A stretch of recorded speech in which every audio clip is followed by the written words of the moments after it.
A gift left at the gates of Troy, but inside, death was waiting. The Trojan Horse, one of history's greatest deceptions. But what if the truth behind this legend is far darker than the myth? For nearly 10 years, the Greek armies battered the walls of Troy. Spears clashed. Shields shattered. Heroes fell. Yet Troy stood unbroken. Achilles had come and gone, slain by Paris's arrow. Hector, Troy's greatest defender, was dragged lifeless around the battlefield.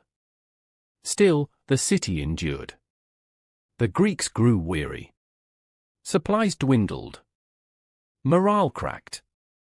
But to return home in failure was unthinkable, too much pride, too much blood spilled. And so, when strength failed them, they turned to something more dangerous. They turned to cunning. One morning, the Trojans awoke to an eerie silence. The Greek camps were gone.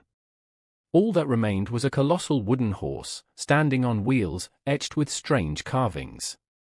The Trojans gathered in awe. Some believed it was an offering to Athena, goddess of war.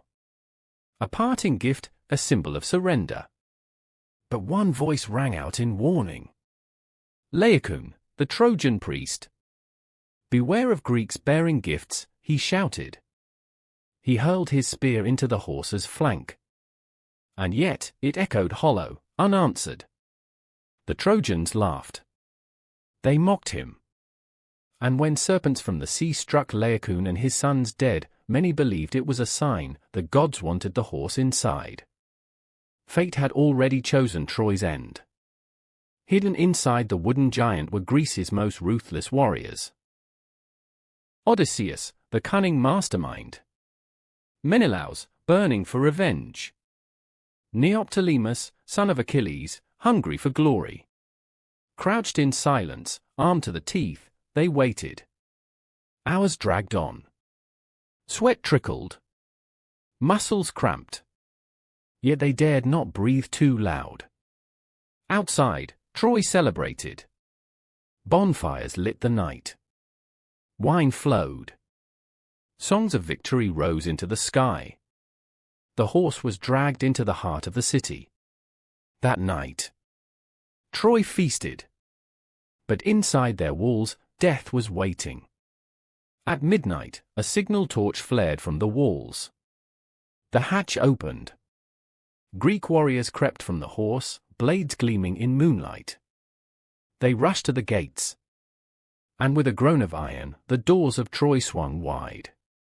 The Greek fleet, hidden behind nearby islands, returned in silence, flooding into the city like a tide of vengeance. What followed was slaughter. Fires consumed homes. Men were cut down in the streets. Women and children screamed as the city crumbled around them. King Priam was butchered at the very altar of the gods. Cassandra, the cursed prophetess who had warned of this doom, was dragged into captivity. And Queen Hecuba wept among the ashes of her people. By dawn, Troy, the jewel of Asia Minor, was no more. But here lies the haunting question. Did the Trojan horse ever exist?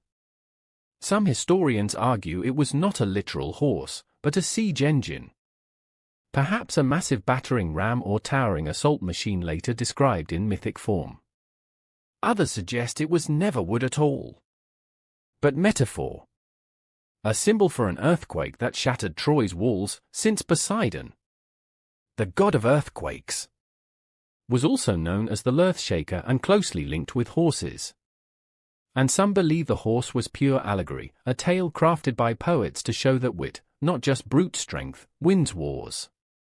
The truth may never be known. Yet one fact is certain. The fall of Troy was not won by force of arms.